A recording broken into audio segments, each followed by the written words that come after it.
नमस्कार, स्वागत है आप सभी का। आप देख रहे हैं न्यूज 18 राजस्थान। आप सबके साथ मैं हूं प्रियंका राय। बुलेटिन में सबसे पहले एक नजर राजस्थान के सियासी हलचल को लेकर 10 बड़ी खबर पर।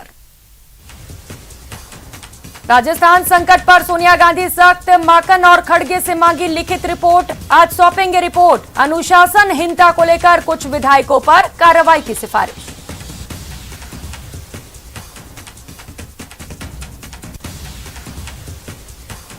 राजस्थान में सियासी संकट पर मंत्री महेश जोशी ने कहा कि आलाकमान किसी को भी सीएम बनाए, लेकिन पार्टी से विद्रोह करने वाला सीएम ना बने।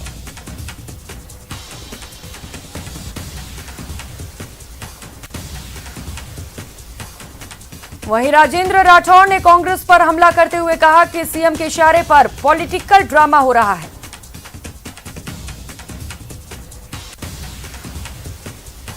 खेतड़ी विधायक जितेंद्र सिंह ने मौजूदा हालात पर अपना रिएक्शन दिया है। जितेंद्र सिंह ने कहा है कि वे आला कमान के निर्णय के साथ हैं। जो भी निर्णय आला कमान करेगा उन्हें मंजूर है।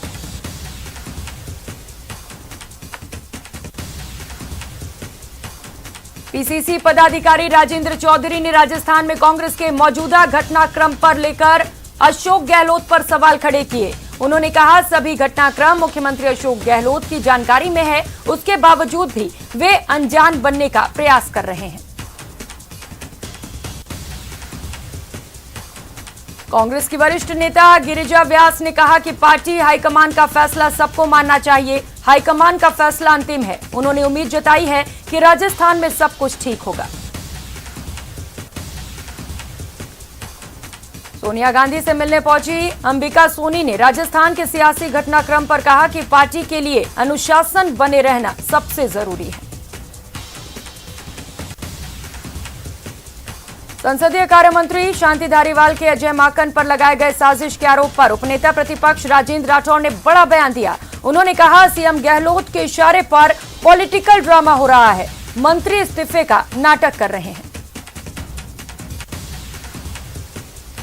राजस्थान में सियासी उठापटक के बीच मंत्रियों के मनोरंजन की तस्वीर सामने आई। रामबाग पोलो क्लब में विधानसभा अध्यक्ष डॉक्टर सीपी जोशी, मंत्री लालचंद कटारिया, मंत्री उदयलाल आंजना, मंत्री राजेंद्र यादव, सीएम सलाहकार संयम लोढ़ा, खेल मंत्री अशोक चांदना सभी पोलो खेलते नजर आए।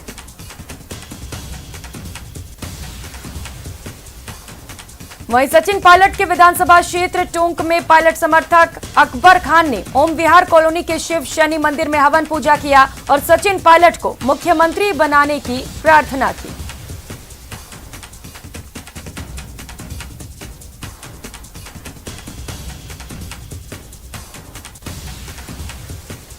और रुक लेते हैं इस बीच आ रही बड़ी खबर का। जयपुर से इस वक्त की बड़ी खबर सामने आ रही है। जयपुर की ग्रेटर नगर निगम महापौर सौम्या गुर्जर को बर्खास्त कर दिया गया है। पहले पार्षदों पर कार्रवाई की गई और अब महापौर पर भी बड़ी कार्रवाई की गई है और पूरे मामले को देखते हुए महापौर को बर्खास्त कर दिया गया है। तो जयपुर के ग्रेटर नगर निगम से महापौर डॉक्टर सौम्या गुर्जर को पद से हटा दिया गया है। आज राज्य सरकार ने ग्रेटर नगर निगम की महापौर और वार्ड 87 से पार्षद सौम्या गुर्जर को पद से हटा दिया। इतना ही नहीं, राज्य सरकार ने सौम्या को आगामी 6 वर्षों तक के लिए पुनः निर्वाचन के लिए भी अयोग्य घोषित कर दिया है। यानी कि आने वाले 6 सालों तक अब वे दोबारा चुनाव नहीं लड़ पाएंगी। बता दें कि स्वायत्त शासन विभाग ने आदेश जारी किए हैं। सौम्या गुर्जर के मामले में उच्चतम न्यायालय सरकार की ओर से पेश की गई जांच रिपोर्ट को सही मानते हुए राज्य सरकार को कार्रवाई के लिए स्वतंत्र कर दिया गया था। सुप्रीम कोर्ट के आदेश की कॉपी राज्य सरकार को सोमवार को मिली थी, जिसके बाद स्वायत्त शासन विभाग ने सौम्या गुर्जर को पद से बर्खास्त कर दिया है।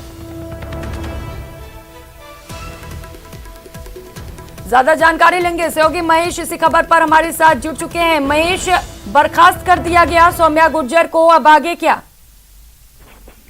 ये बिल्कुल ये बात सही है कि इस समय जो स्वायत्त शासन विभाग की तरफ से कार्रवाई की गई है उसमें बर्खास्तगी का निर्णय लिया गया है और इसी के साथ में अब अगला स्टेप सौम्या गुर्जर की तरफ से बर्खास्तगी के बाद में ये हो सकता है कि अब हाईकोर्ट की वे शरण ले, क्योंकि पिछली बार भी जब निलंबन हुआ था तब इस मामले में उन्होंने हाईकोर्ट में ही अपना वहां पर वाद दायर किया था, याचिका दायर की थी और उसके साथ में तब उन्हें हाईकोर्ट से रिलीफ नहीं मिली थी। उसके बाद में वे सुप्रीम पहुंची थी और वहां से उन्हें जरूर जो है राहत मिली थी और जुलाई में वे दोबारा से उन्होंने कार्यभार संभाला था। इसके पहले राज्य सरकार ने उनकी निलंबन कर दिया था। तब शील धावई को कार्यवाहक मेयर भी लगाया गया था। लेकिन इस बार देखिए, इस आदेश में बर्खास्तगी के साथ में नए महापौर या कार्यवाहक महापौर का जो आदेश है वो नहीं निकाला गया है।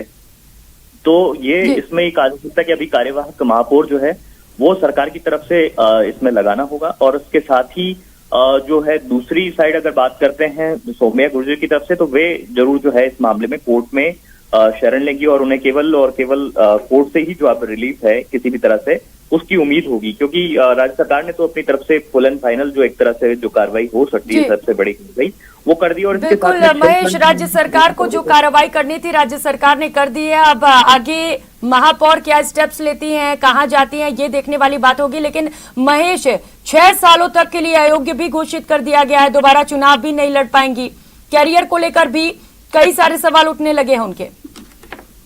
देखिए, बिल्कुल जिस तरीके से जो ये पूरा मामला रहा था, सबसे पहले तो ये 2021 का एक मामला था जबकि सीईओ से कोई विवाद इनके कक्ष में एक मीटिंग चल रही थी उसमें हुआ था और पार्षदों के साथ में जो है सीईओ की तत्कालीन सीईओ यज्ञमित्र देव सिंह थे और उनके साथ में धक्का मुक्की होना और जो पूरा घटनाक्रम उस तरह का रहा था। यज्ञमित्र देव सिंह ने पार्षदों पर आरोप लगाए थे कि उनके साथ में बदसलूकी की गई। लेकिन देखिए, महापौर की साइड से ये बात पहले भी कई बार हमने जब पूछी थी, निलंबन हुआ था तब भी हमने ये बात की थी, क्योंकि अभी हम कोशिश कर रहे थे उनसे, लेकिन ठीक तौर पर उनका भी कोई रिएक्शन सामने नहीं आया है। लेकिन थोड़ी देर में वो मीडिया के सामने आएगी और संभवतः वो अपना रिएक्शन भी देगी। लेकिन उनकी तरफ से जो ये कहा गया था, सबसे बड़ी बात ये कहा गया था कि किसी भी तरह के अभद्र व्यवहार करने पर, पार्षदों के अभद्र व्यवहार कर लेने पर भी कोई बर्खास्तगी जैसा जो फैसला है वो नहीं किया जाता है। आमतौर पर इस तरह से उन्होंने कहीं देखा नहीं है। ये उनकी साइड से पहले जो है इस तरह की प्रतिक्रिया जब निलंबन हुआ था उस दरमियान में दी गई थी। और ये भी कहा जा रहा है कि अब ये जो सस्पेंशन किया गया और जो बर्खास्तगी की गई है वो कोर्ट में जरूर जो है वहां पर नहीं टिकने वाली है। जो ये निर्णय सरकार का रहा है वो वहां पर नहीं टिकेगा, क्योंकि उन्हें ये उम्मीदें हैं कि वहां से उन्हें जरूर रिलीफ मिलेगी। केवल और केवल किसी की बदसलूकी करने पर इतनी बड़ी कार्रवाई का जो निर्णय सरकार की तरफ से लिया गया है उसे लेकर के सौम्या गुर्जर को अब कोर्ट से उम्मीदें हैं। लेकिन दूसरी तरफ जो सरकार है वो अपनी तरफ से जो यज्ञमित्र देव सिंह है उनका पक्ष मजबूती से रखने की कोशिश करेगी। और यज्ञमित्र देव सिंह भी जो है इस मामले में अभी तक जो है लगे हुए हैं कि किस तरह से जो ये मामला है वो शांत नहीं हो और उस मामले में जो कार्रवाई है वो आखिर तक जो है अंजाम तक पहुंचे। और सरकार की तरफ से ये अंजाम दिया गया है कि 6 वर्ष का जो है बाध्यता भी की गई है चुनाव लड़ने की। साथ में बर्खास्तगी का जो निर्णय है वो भी लिया गया। 3 पार्षदों को पहले भी जो है बर्खास्तगी यहाँ पर कर दी गई और इसी तरह से 6 वर्ष का उन पर भी। बिल्कुल महेश, पहले पार्षदों के ऊपर एक्शन और अब महापौर पर बड़ा एक्शन लिया गया। अब देखने वाली बात ये होगी कि रिवर्स में महापौर की ओर से क्या एक्शन लिया जाता है। बहुत शुक्रिया आपका महेश इन तमाम जानकारियों के लिए।